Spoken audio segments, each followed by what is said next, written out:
Hiya. Thank you, and thank you. Oh, good. Now, where's everybody else? Oh, they're coming on the monorail. My daughter Ariel has been up to the surface again. Somebody's got to nail that girl's fins to the floor. Oh, there are so many places to dream about. We can visit worlds that were, that could be, and those of fantasy and reality. You know, you're probably surprised to see me here, aren't you? But then there's probably a lot of places you'd be surprised to see me when you think about it. If you were driving in your car, for instance, okay? Close your eyes. You're in your car. No, close your eyes in the car. But right now, think about it. You're in your car, you're driving, and then all of a sudden from the back seat, I just pop up and go, hey! WDW Radio, your information station. Hello, my friends, and welcome to the WDW Radio Show, your Walt Disney World information station. I'm your host, Lou Mongello, and this is show number 153 for the week of January 10th, 2010. Thank you for tuning in once again. For many people planning their trips to Walt Disney World, there are often two words that play a role in not just the preparation, but the enjoyment of their vacations. Kids and free. As in, what are some of the best ways for kids to enjoy themselves, and what are the best free or low-cost things to do in the parks? Well, this week, we're going to combine the two as we look at another best of the best, as we explore the just one of the very best free things to do with kids, Epcot's KidCot Fun Stops. I'll pose a new trivia question for this week's contest, then play more of your voicemails at the end of the show, so sit back, relax, and enjoy this week's episode of the WDW Radio Show.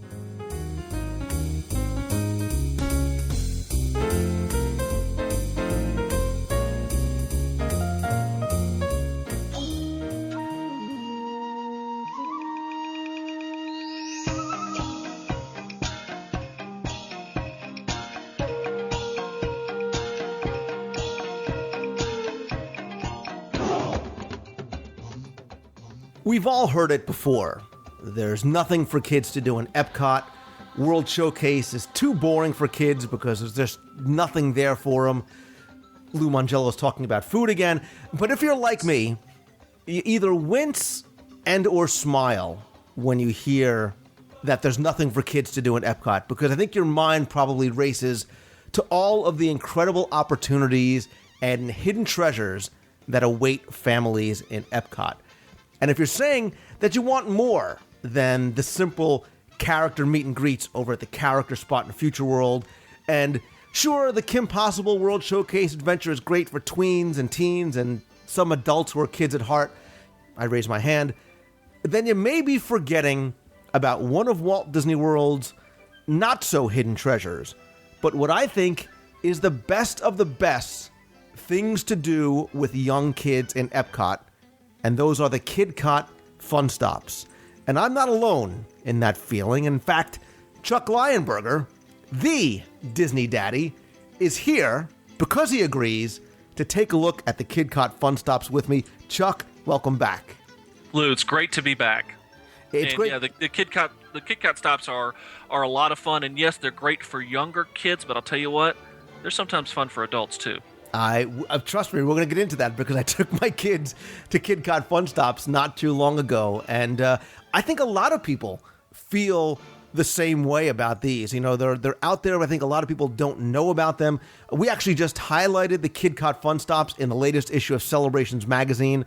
Ryan Wilson from the Main Street Gazette wrote a great article with some beautiful pictures, but I really wanted to discuss these a little bit more in depth on the show. And maybe we should actually call this, Chuck, the best of the best free things to do with young kids, because we should start off by saying that this, like things like Kim Possible, is completely free, but unlike Kim Possible, your kids are going to walk away with something tangible, something they can hold in their hands beyond what they might just learn and experience. Yeah, we've talked before about really inexpensive souvenirs to take home from Walt Disney World, but this one tops it. It's absolutely free, and when you're done, you and your kids have had this great accomplishment, and you get to take home something that's a wonderful keepsake, and it's absolutely free. Absolutely. So before we start talking about, and I want to get into a little bit of the history to sort of give people some background on it, let's sort of identify for maybe those who are listening who aren't familiar with what a Kidcot Fun Stop or a Kidcot station really is and where they could be found in Epcot. Yeah, there's Kidcot stations all over the place in Epcot, especially in World Showcase. There are a few in Future World as well. There's one in the Land Pavilion, and there's also one in the Seas Pavilion. But the ones that really shine are those in World Showcase, and every single World Showcase pavilion has a Kidcot station somewhere. Now, the benefit behind that is that they're not always super easy to find, which means you have to go exploring through that pavilion to go find the Kidcot station. So sometimes it's that pot of gold at the end of your rainbow as you search through a particular pavilion. And again, while you're taking that chance of going through that pavilion, look around and take in the environment of that particular pavilion, and then you find your Kidcot station and get to do a lot of fun activities. I agree 100%, and you used what I think is the key word, which is explore, and we're going to talk a lot about that. But I want to go back a little bit and talk about the history of the Kidcot Fun Stops, because I think people might not be familiar with when and how they originated, and they actually go back to 1996. They've been around a lot longer, I think, than people think. They started off as part of something Epcot was doing called the International Children's Weekends that they had on occasional weekends during that summer. They were very, very popular. They came back in the fall daily, actually, as something they call the Epcot Kid Zones. Later, in 1997, Disney partnered up with Family Fun magazine, which was a Disney publication at the time. That's when they were renamed the Kidcot Fun Stops. And they were very different to a certain degree from what they are now, because they really start off with just little tables and canopies over them in each of the 11 countries. But here, the crafts that the kids were able to do was about the country's history and about their culture. So they would make something specific to that country. So they would make a little troll in Norway. They would do make a little beaver in Canada, or origami in Japan. They made paper gondolas in Italy. Different things based on the country, so they would have this physical thing to take with them, not necessarily all tied in together like we have now. Years go by. Again, this becomes very, very popular over time. These little tables are now plussed to become private areas that are very, very well themed to the country and to the pavilion. And they also now have artisans and World Showcase cultural representatives who are part of them. And the theming and the props and the decor very, very much carries forward from the actual pavilion itself. Absolutely, and that's another hidden gem with the Kidcot Stops. Not only are all the different activities that kids can do, but also it's the people who are working there. They are representatives of the host countries, and it's fascinating to start striking up a conversation with these folks to learn more about each individual country and to hear some of the questions that some kids ask. It's fascinating to see just the differences between America, where we all, most of us who are listening, live, and in different nations around the world. But that's the whole point of why World Showcase is there. And Kidcot carries on that theme, carries on that mission of World Showcase at a child's level. Right, and what the change that took place from around the millennium to now is sort of that single theme. So instead of having kids doing individual things in each country, the change came that now everything is tied together. All these masks and all the things that they can do at each of the destinations are tied together because you can get a charm or some sort of little iconic thing from each of the countries that comes with it. If you do remember, Chuck, back the old, around the time of the Millennium Celebration, they had the Tapestry of Nations and the Tapestry of Dreams Parade. Back then, kids used to get this little compass that had a coin that they could pop out from the center of it. And as the parade came by, which I very, very much missed because I loved having a parade on the promenade and fantastic music, you could actually take that coin, you were supposed to make a wish with it, and then throw it into the dream catcher as it came by. Yeah, it was a really cool feature, and another great way for interactivity in an area that already is quite interactive. Yeah, and I like the fact that everything is tied together because it becomes, it becomes more than a souvenir. It becomes a quest. It becomes a quest for fun. Yeah, it really is. and it becomes that challenge. And although I will stress with this challenge that this is another one of those that really to do it right and to really get the full experience, you might not want to try and rush it and do it maybe necessarily all in one day. Something just to bear in mind, because there are a lot of KidCot stations out there, and this may be something you want to break up through your trip to Walt Disney World, that you spread this out over a couple to 3 days, so that you can really experience it and not feel like, okay, we got to the first one and go, woohoo, this is nice, okay, let's rush it, let's get to the next one and the next one and the next one, and then really you kind of lose some of the charm behind the whole process. I couldn't agree more. These are definitely a slow down, savor, enjoy, experience type of activity. And let's talk specifically, Chuck, how it works, how it actually works if somebody wants to start doing it. And then as we go along, we'll talk about those things that you can and you should do as you are experiencing all the different KidCot stations. Well, sure. It all starts with the mask for kids. No matter which pavilion you start at, and that's another benefit to the thing, is that there is no starting point and there is no finishing point. It's wherever you wish to start and wherever you wish to finish, and in whatever order you want to go. But you go to any KidCot station in any World Showcase pavilion, and you go up to the station and you tell a cast member that you'd like to do the KidCot. They'll ask you if you have a mask. No, not yet. They'll give you a new mask, and this is a paper die-cut mask. And nice cardstock. This is not like flimsy paper. This is good, heavy cardstock paper. It's white, and it's mounted on a wood stick that's somewhere around like 18 inches long or somewhere in there.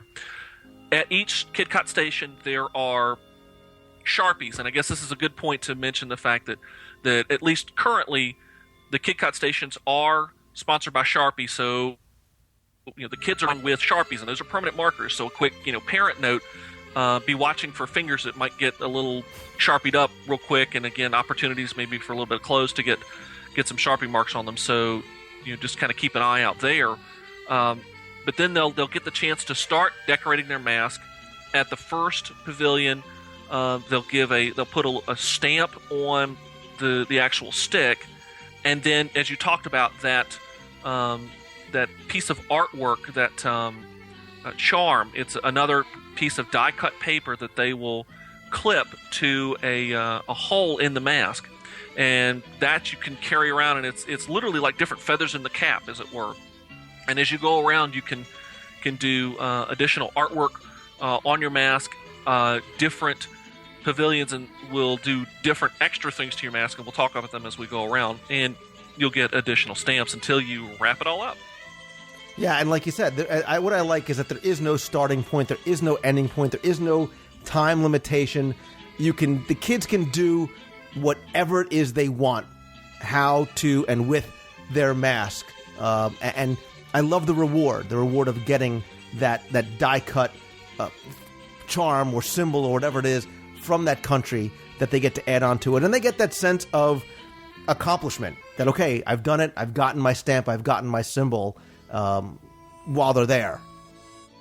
Yeah, and it's, again, another badge of accomplishment, and a great keepsake as you look at these, down the road. And one thing that we all have to remember with kids is that they don't stay kids forever. They may be kids at heart, like yourself and myself, but they do grow up. And having these keepsakes, especially for parents and for kids, as they remember what may have been their very first trip to Walt Disney World. And I went around the KidCot stops and I made this mask, and I remember when I got that stamp, or I remember when when this particular person wrote my name in a different language or something like that. It is a way to capture memories. Yeah, and to be able to sit there and watch the kids, and I've watched it with my own, I've watched it with other people's kids, get so into what they're doing and so very intense about making their mask and wanting to do it just right. And this is a good way to talk about some of the benefits and why I think this is the best of the experiences, because yes, do you not just walk by the pavilions, but you need to explore, because sometimes you need to go and find these. But your kids, and you to a certain degree, you get the opportunity to meet and talk with these cast members from their respective homelands, to learn about the people, to learn about the culture. Yes, Chuck, you and I, we learn through the food, but the kids actually can talk to the cast members. And what I think is great is when I see, and I think parents should, encourage the kids to ask a question. Have a parent ask the cast member a question that might sort of lead or interest the child and get the child to start conversing with them and learning more about them and about their country. Oh, absolutely. I can remember one of the times when we were going around and doing KidCot stations, and my three had already done them before, but you know what? They enjoyed it so much they wanted to do another mask. And my oldest, who was getting close to the tween age, but still enjoying kind of doing the KidCot thing, was over in the Great Britain Pavilion and talking to the cast member there. And this was around the time that my oldest son had discovered the Beatles. And for like 10 minutes, my son and the cast member just started talking about the different things and the different songs and all of that, just with the Beatles, you know, to say nothing, of course, about, you know, the great Beatles tribute band that's playing outside, you know, as they're doing their KidCot things. But just having that interaction with somebody from that host country, you know, that's the kind of things that you can't just, you know, go get anywhere else. And the other thing, too, is pay close attention to each of the KidCot stations, because not only are they very well themed, but they also tell a story, because they tie in very, very closely to the pavilions or to the shops. Even many of these are located inside shops. So, for example, in Italy, the KidCot Fun Stop station is right behind the Venetian mask store. So if you go to the KidCot station, you'll see Venetian masks on the wall. You'll see tools that the Venetian mask artist might possibly use, and those World Fellowship cast members will talk to the kids and explain to them. And that I think that's a great example, because, again, it ties into the whole idea of the mask. And it'll hopefully pique the child's interest. Certainly, hopefully, it also piques the parents' interest to maybe go and learn more or go see what's going on in that store that they might have walked right through or walked right by. You know, again, another example, and again, I think we're probably going to say not the word food, but explore a lot of times during this whole talk, because that's the whole point behind KidCot, and it's explore not just for children, but it's explore for parents. And it's, you know, these masks are a great hook for folks to go and explore different pavilions and learn about things that you won't find in your average department store or grocery store, or things that you don't really experience in your regular day, but you're learning about different cultures, different people, and different things all around the world. Again, that's what World Showcase is all about. Not only things you can't find in the things you described, but that you can't talk to a book. So your child has a chance to talk to these cast members, ask them questions, and I think parents should go there, like I said, and maybe if your child's too young, ask a question that might pique the curiosity of a child. Say, my daughter is in kindergarten. What's kindergarten like in Morocco? How's it differ from here? Or what's life here like different than it is in Norway? And the cast members are wonderful as to how they engage and interact and not talk at, but talk with the children. Another example at another KidCot station, and, you know, to be honest, I don't even remember how the conversation got around to this, but the next thing you know, we're talking with a cast member from Norway, and they're talking about this great, huge volleyball tournament that takes place in Norway, and I'm thinking to myself, wait a minute, volleyball Norway. Norway's freezing, but they're playing volleyball. No, apparently there is this huge, almost international volleyball tournament that takes place every year in Norway, and it got to the point where, my wife and I are kind of looking at each other and thinking, well, this just sounds really cool. We need to go think about going to Norway. All because of this conversation that we had with a cast member who was from Norway while we were at a KitKat stop. Exactly, and that's what I mean. I think this is not just for kids. You shouldn't sit passively off to the side, although you can. I mean, there's many, especially I think in places like, and we'll talk about the future world ones, but at the Seas with Nemo, you can sit by the aquarium and let your kids, within obviously very close distance to the table, but you can sit and you can relax if you've been walking and wandering World Showcase, but you should participate with your child.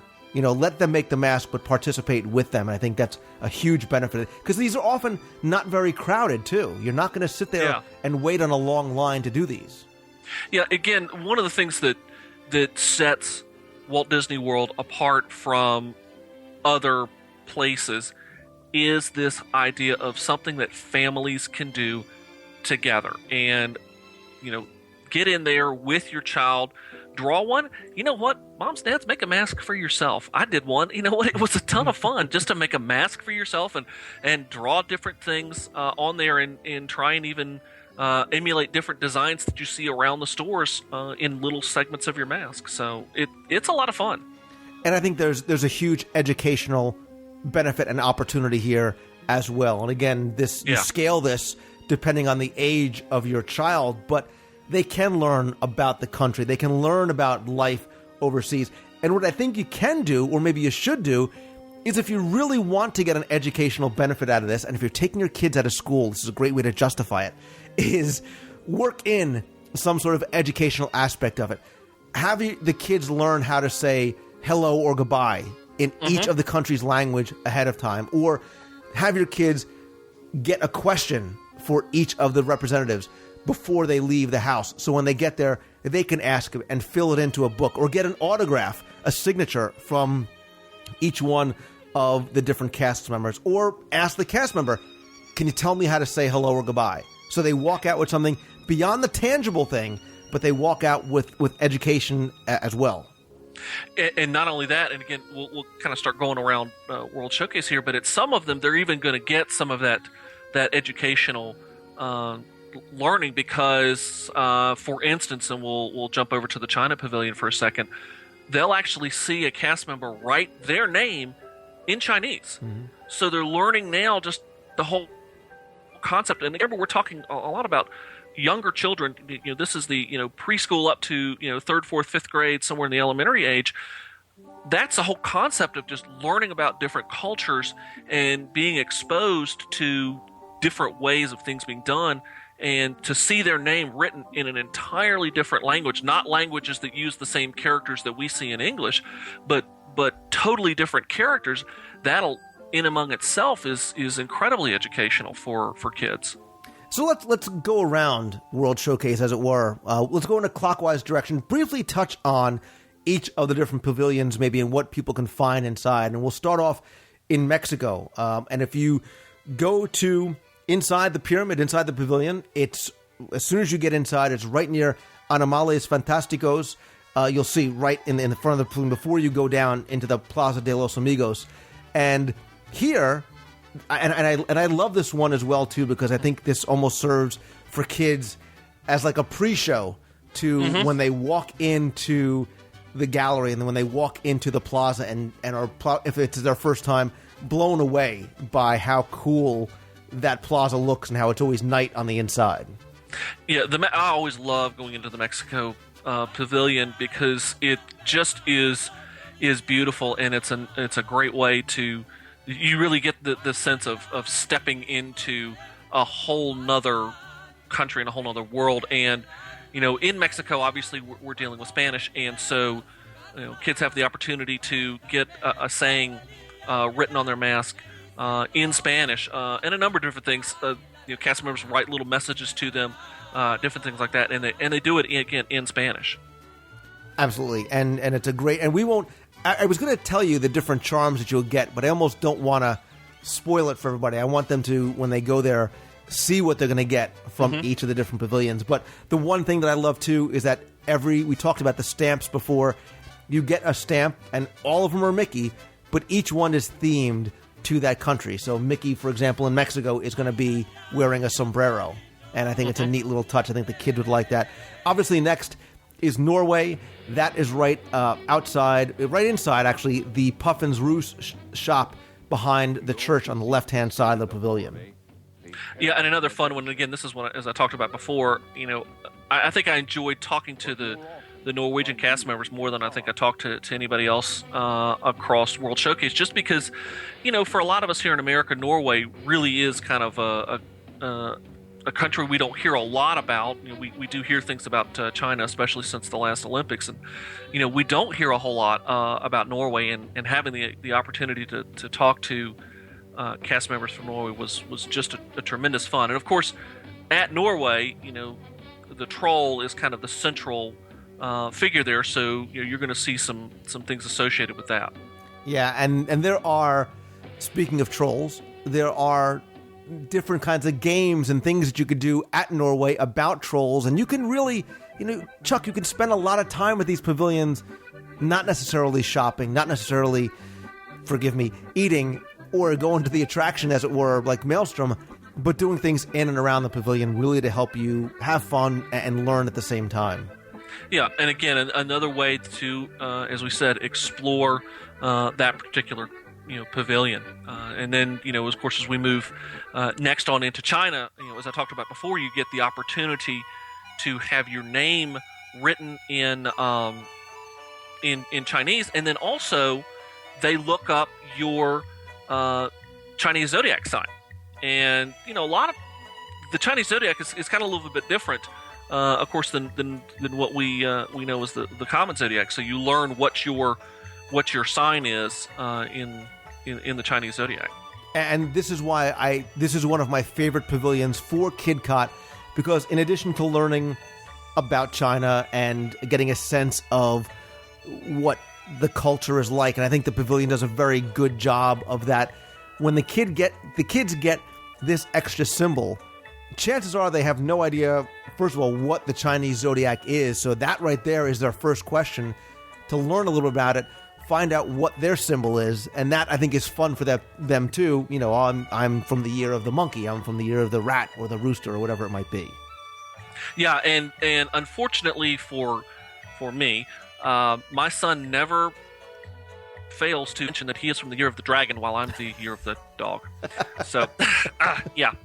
Afraid I'm not going to live that one down, but that's okay. But you know what, though? Again, there's that conversation that you guys had, that interaction that you and your son would not have had otherwise in maybe World Showcase, which on its face he would have said, "Oh, Dad, I don't, there's nothing there for me to do," and now you're having fun with that, and exactly. and you got a memory as well. Right, and again, that's the whole point behind, taking part in these activities, because it does create the memories. It does become that catalyst for conversation. It does become the catalyst for, just enjoying time with your kids. Exactly. And Germany, much like China before it, you need to go into the pavilion. You need to go into the Volkskunst shop. I'm glad you tried that, not me. I'm sorry. I'm sorry for butchering that. You need to go into the teddy bear shop. The teddy bear shop, right. Yeah, the Steiff bear shop. There you go. And again, and there's a lot of fun stuff in here for kids to see, even beyond the KidCot stops, because there are some very, very cool, unique toys and games and souvenirs and stuff like that for kids from these countries. Oh yeah, Germany is probably the most dangerous KidCot stop generally that we do, because my daughter will walk in and she sees every single bear, and yeah, she really likes those bears. Yeah. But that's great. But let's work on our KidCot map. So I'm glad it's there, because I have a little bit of a distraction that I can give her. No, again, it's another great stop. Again, we always enjoy also talking with cast members in Germany because of our own family heritage, which is German/Swiss, and so this is the opportunity for my own family to learn a little bit about the heritage of a country that we, a long time ago, we the family came from. So again, another opportunity for interaction and for learning about some of the heritage of where we came from.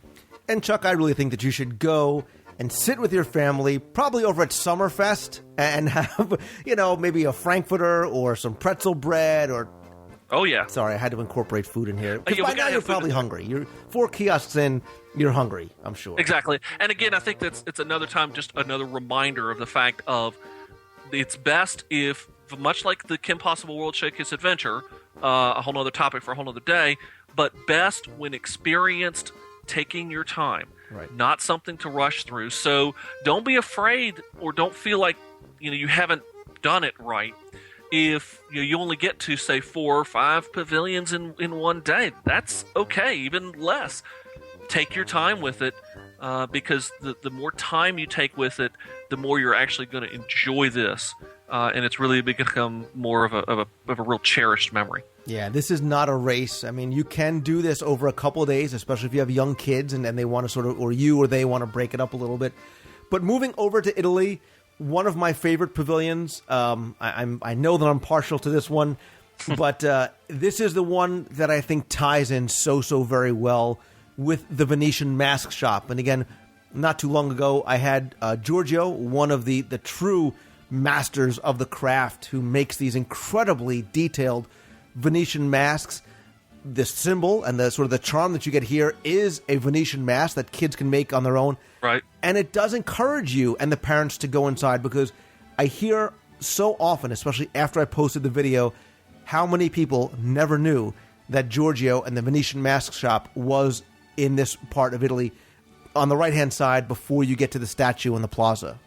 Yeah, again, another chance for exploring the pavilion, and what better place to truly learn about masks and the history of masks and the importance of masks than going to the Venetian mask shop, where the mask plays, not just played past tense, but plays currently such a central role in their history and in their culture. Exactly. And speaking of history, the United States, the American Adventure Pavilion, is unique in a couple of ways. Number one, this is actually a hard KidCot stop to find, because you would think, okay, I'm going to walk into the rotunda and it's going to be in there, and it's not. A chance. Yeah. It's not in the store either. It's actually outside on the right-hand side of the building, sort of tucked away a little bit.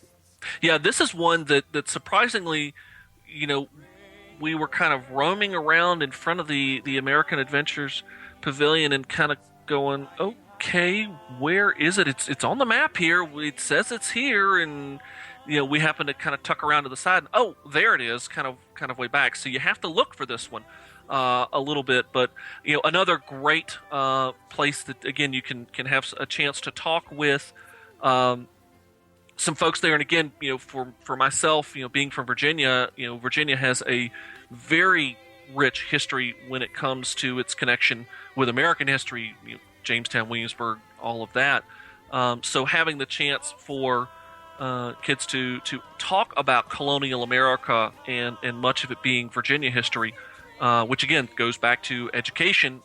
Most everybody learns at some point about U.S. history. So this is another opportunity for learning a little bit about U.S. history, and especially in the colonial times. And it ties into, again, that symbol, and I'll give this one away too, ties into that colonial heritage and a toy that a child might have had at that time, which is a rocking horse. And you actually see that in the pavilion. You see it at the Heritage Manor Gifts. You also see it in places like Liberty Square, over in Ye Old Christmas Shop, and in sort of the wood shop there as well. But people think, well, Heritage Manor Gifts, it's American Adventure. Why do I need to bother going shopping in there? I actually disagree. I think there's some very, very neat, unique, sometimes political, historical souvenirs that you can find in there. And again, I'm encouraging the parents to explore as much as the kids do. Yeah, it's again, we're talking about world history and experiencing different cultures, but we do have our own culture melting pot that it is, and going in and looking at some of the different things that are on display there. Stories, you said much of it is political, but it's also kind of historical political. It's not political necessarily to today's day and time. It's more political related to the past, and again related to, like we talked about, the American Adventure. Was this wonderful show that's running next door. So it's all related to a little bit of the history of the United States, and again, another opportunity to get some unique souvenirs that you don't necessarily find a lot of places unless you were going to, like, Colonial Williamsburg, or you were going to the Smithsonian. But that's to get replicas of the Constitution, or the Declaration of Independence, and things like that. So you can get some rather unique items there too. And that's actually, I have a video segment coming out about some of my favorite things and favorite souvenirs to get. And in the United States, I'm going to give it away, you can get replicas of the Bill of Rights, the Declaration of Independence, and they're inexpensive. They're just a couple of dollars each, and they come folded up. You can bring them home. Again, there's that learning experience that you can hopefully take away from World Showcase. And I know kids are saying, come on, I'm on vacation, I don't want to learn, but trust me, it'll pay off in the long run somehow. You'll appreciate it, and you'll enjoy it. So, because eventually you got to learn, you end up having to learn the preamble, so why not get the Constitution, and that way you can have it and learn it for yourself. And again, if you're getting yanked out of school, kids, if all you have to do is read the Declaration of Independence, I'm telling you, you're getting off easy. So that's right. Hey, it's worth it. So moving over to Japan, I've said it a billion times, arguably my favorite pavilion on World Showcase. And again, another one that needs to be explored, especially if you do want to find the Kid Cot fun stuff, because this one too, tucked far, far away in the back. Yeah, and this is a great one. Once we pull Lou out of Teppanyaki, and Teppanyaki, that we've come up there, and you get to experience it right in and among the whole 10 toy display that's up right now, and it's just really a great place. This is another place where you'll get some additional names written in different languages and things like that. So the Japanese pavilion is another wonderful Kid Cot stop, and again, because another colorful culture, Japan, and everything that they'll be able to do with you, and of course, like I said, stamp and everything like that. Beautiful pavilion, and take the time there to not just enjoy the Kid Cot, but also enjoy everything around you. Right, and I think Morocco, very much like China, I think two of the more exotic, as you were, pavilions on the promenade, places that, for the most part, many of us in the United States may not have occasion to go visit. Sure, you might go to Italy, you might go to France, you might go to the UK. Morocco and China may be a little bit tougher. So I think that there's a huge opportunity here to learn about the culture. I think that the charm that you get here is very different from all the other ones. I think it is very detailed, is very beautiful, and I don't want to give it away. I want you to be surprised when you go and get it. Again, here too, you have a chance to have your name written in Arabic. Arabic, yes. Yeah, and have them explain it to you, and have them. I mean, the pavilion is absolutely beautiful as you wind through the streets and in the back.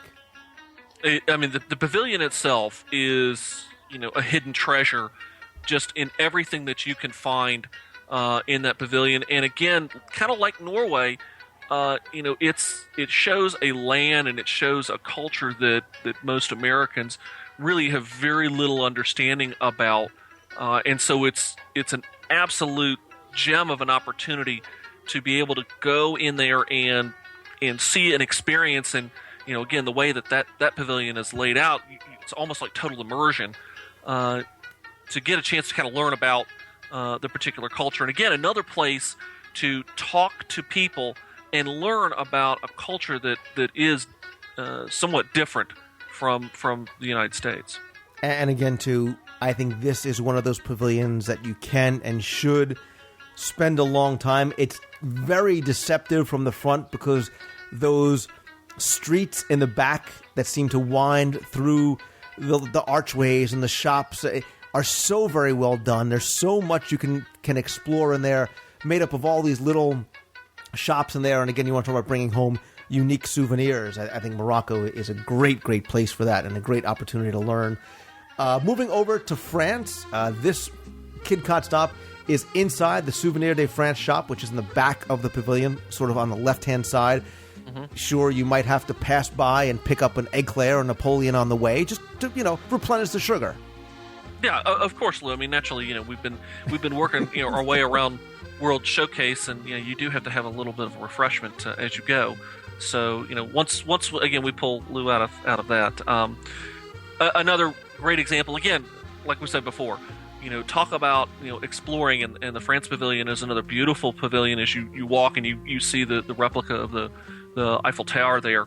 And again, this is a great place where I encourage, when we do this, I encourage the kids to stop for a second, even as they're working on their KidCot, just to listen. Because, the music that you hear there and the various background sounds really just kind of set you in the mood and kind of put you right there in France. Moving over to the United Kingdom, the KidCot station is in the back of the Toy Soldier shop. And again, United Kingdom, wonderful, pathways and streets and unique stores to walk through, have some great souvenirs in there. And what I like about the United Kingdom is because of the symbol that you get, I think for a lot of kids, it might make them stop and say, well, why am I getting this? How does this represent the United Kingdom? And hopefully that will encourage engagement and conversation between the kids and the cast members.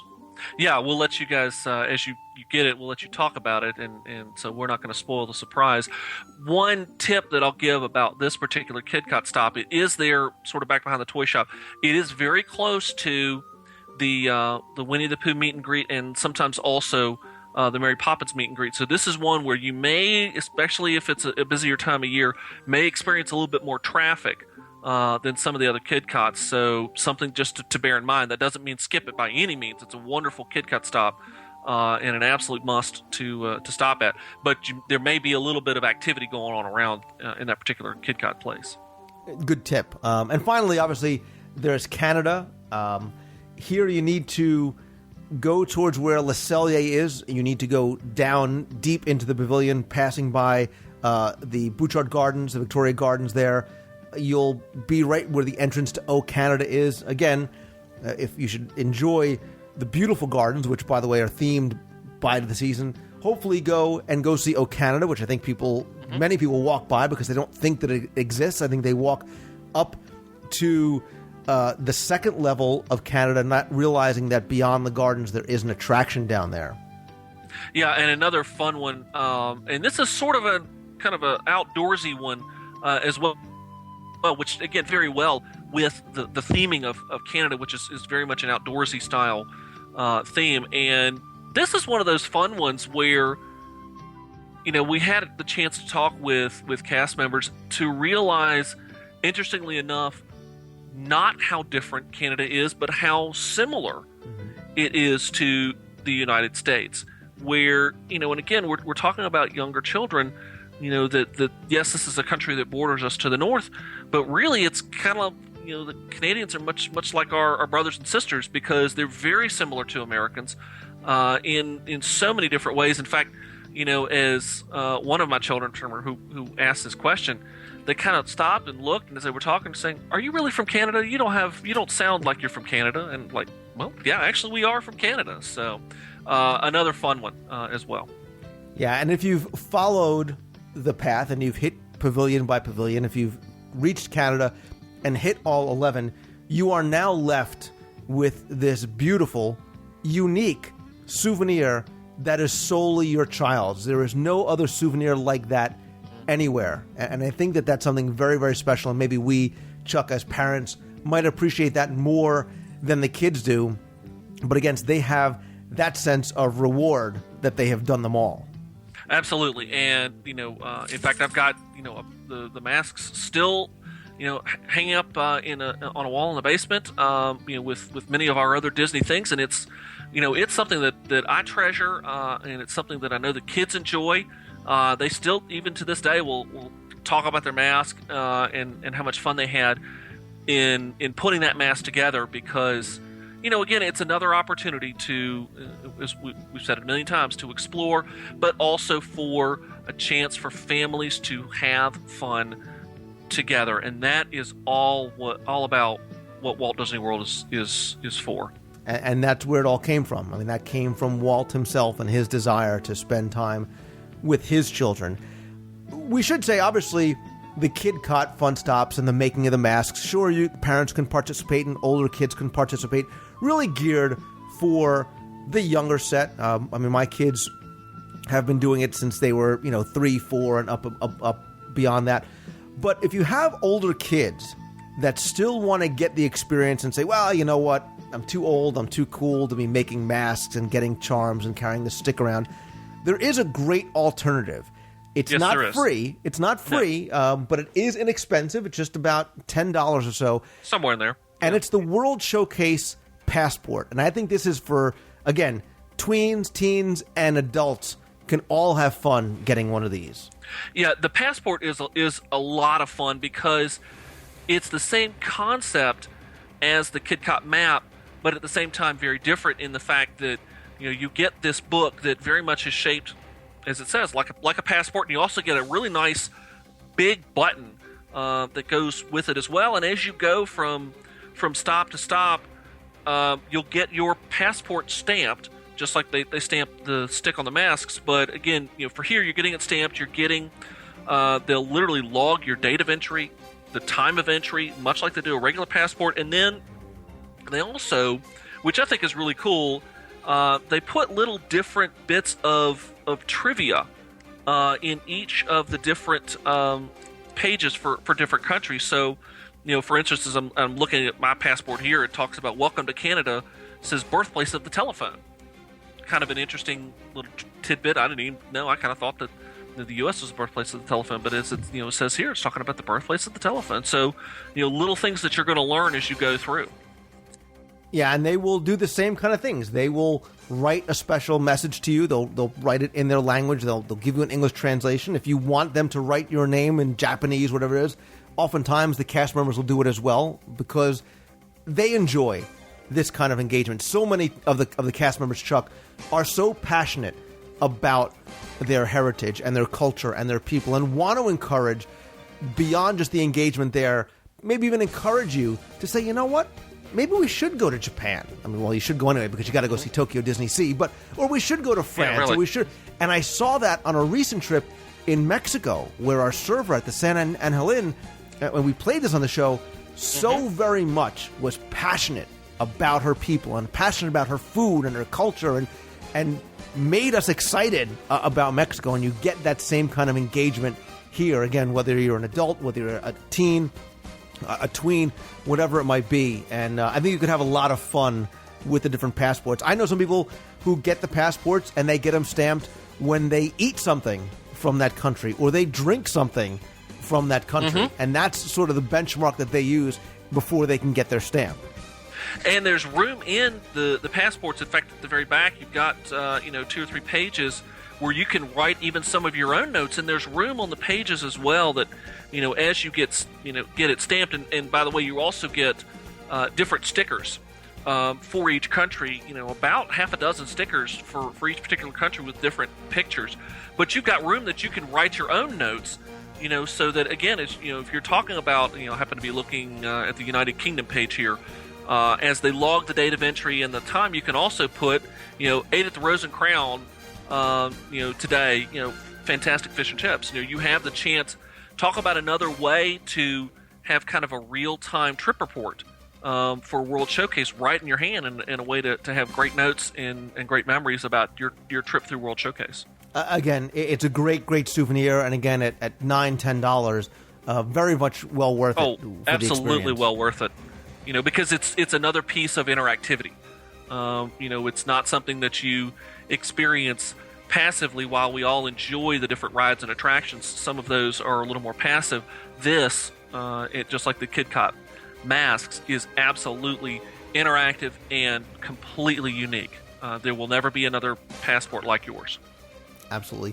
We should, Chuck, very quickly mention that the Kid Cot Fun Stops are not unique to World Showcase alone. There are 2 currently Kid Cot Fun Stops in Future World, although they operate separately from the ones and the passports and the masks that you have in World Showcase.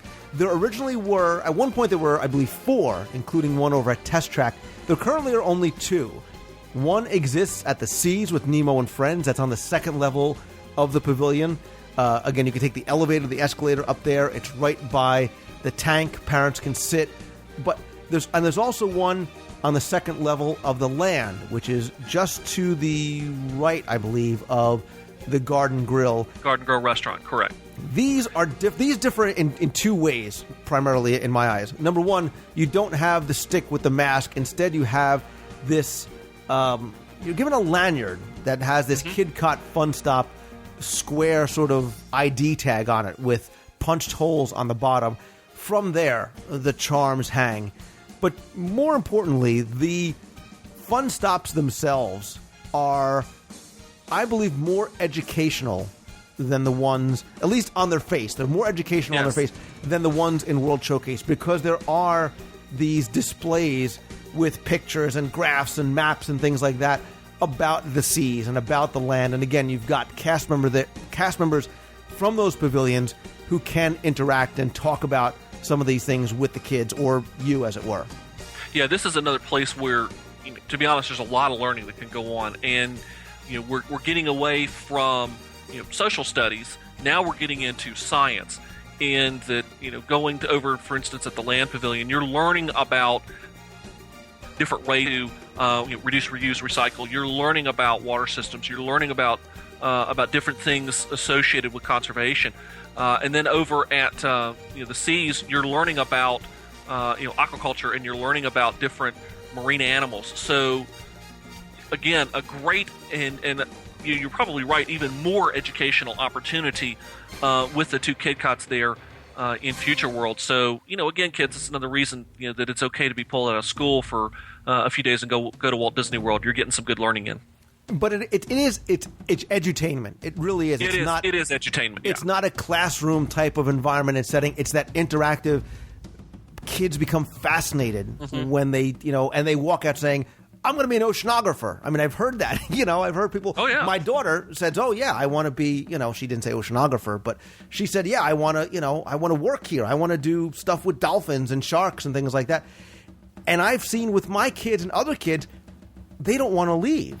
They don't want to leave the kiosk, not just because they want to draw the prettiest, pictures on their mask or their shark, but because they're having fun engaging with the cast members. Yeah, the cast members, you have to really give these cast members credit, because, and again, another reason why they're the best of Walt Disney World, they really do an excellent job of talking to kids and presenting content and material to kids at their level. And that's not always so easy to do. To be able to give kids information and help explain things, but explain it in such a manner and in such a level that, say, a 5-year-old would understand it, that a 7-year-old would understand it, as opposed to talking to an adult, somebody with a high school or even college degree. So they really do a fantastic job, really, of not just interacting with kids, but also explaining things at their level and meeting them at where they are.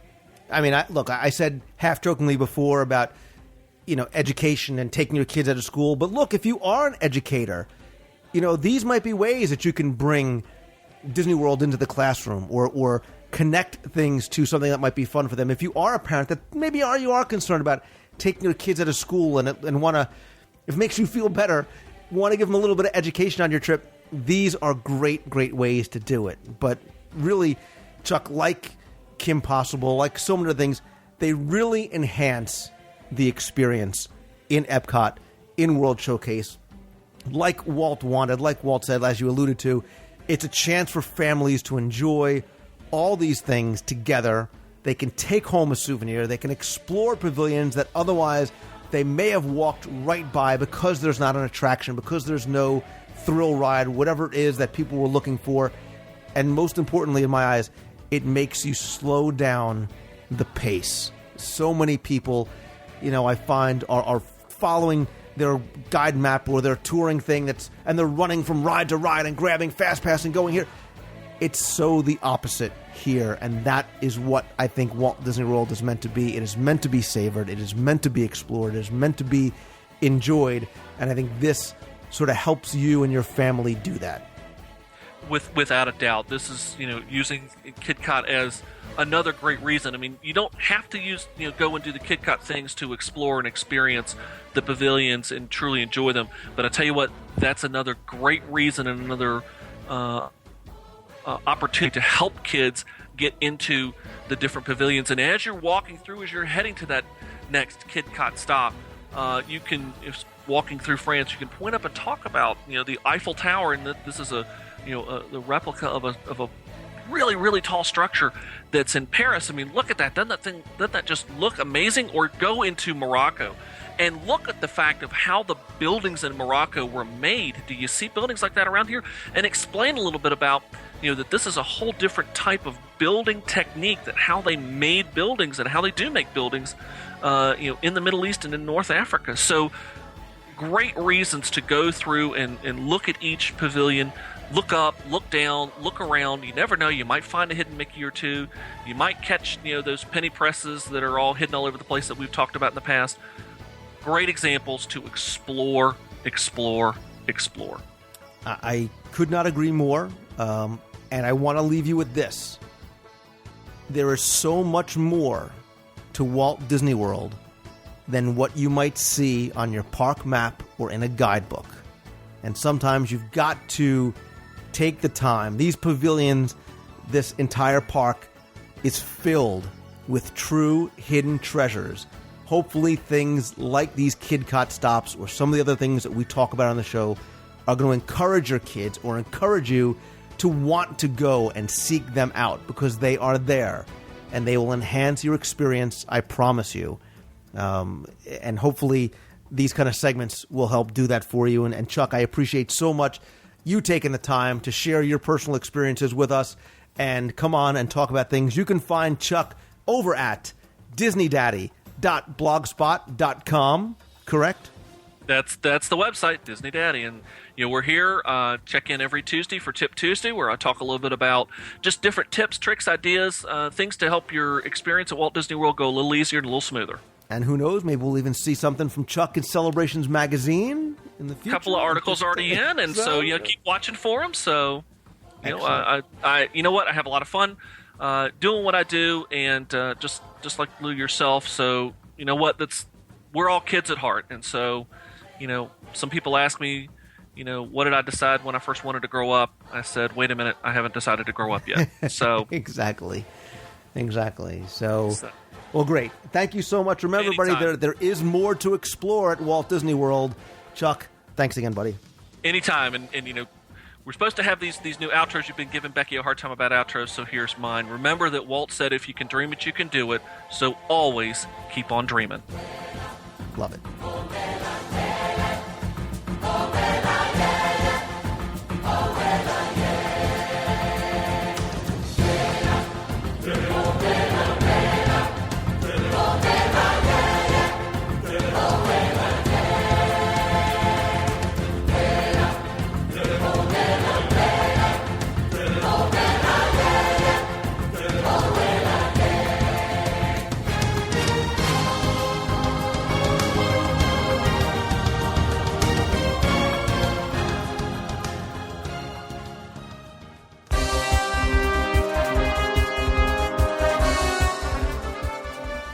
I wanted to do a very quick contest this week, really inspired by something that took place this past weekend during our live broadcast and Meet of the Month from the Magic Kingdom in Walt Disney World. And during that time, in addition to talking to the people who were there at the meet, we also broadcast and chatted live with the people in the box. And during that time, we also had an impromptu contest because we wanted to give something to the people that have spent so much time watching and chatting from, as we say, inside the box. So what I did was I asked a single question of the box people.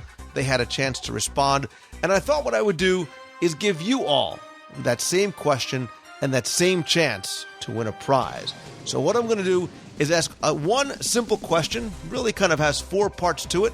Ask you to respond by next Saturday, January 17th at 11:59 p.m. Eastern by emailing your answer to lou@wdwradio.com.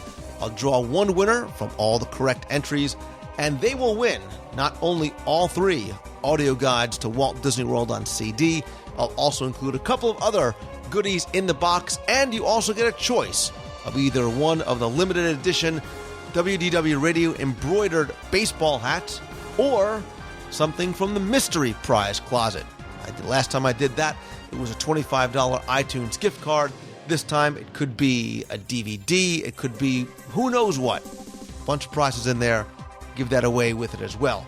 So here you go. Here's your question for this week's contest. In Walt Disney World's Magic Kingdom, there are only 2 attractions, and by attractions I mean rides or shows, not restaurants or kiosks, rides or shows that have a corporate sponsor or are presented by a corporate sponsor. What 2 attractions are they, and who are they sponsored by? So you need to give me both attractions and their sponsors. That's why it's a 4-part question. And email me your answer to lou@wdwradio.com. And you know what? Instead of just 1 question, 1 winner this week, let's do 1 question, 2 winners. I'll actually randomly draw 2 winners from all the correct entries this week. You both have a chance to win all the CDs, the other goodies in the package, as well as either the embroidered hat or the mystery prize. Be sure you indicate what you want and also send me your address as well. This way I'll get your prize out to the winner as soon as possible. Remember, your entry is due by Saturday night, January 17th at 11:59 p.m. via email to lou@wdwradio.com. It's more important to be right than to be first, so good luck and have fun.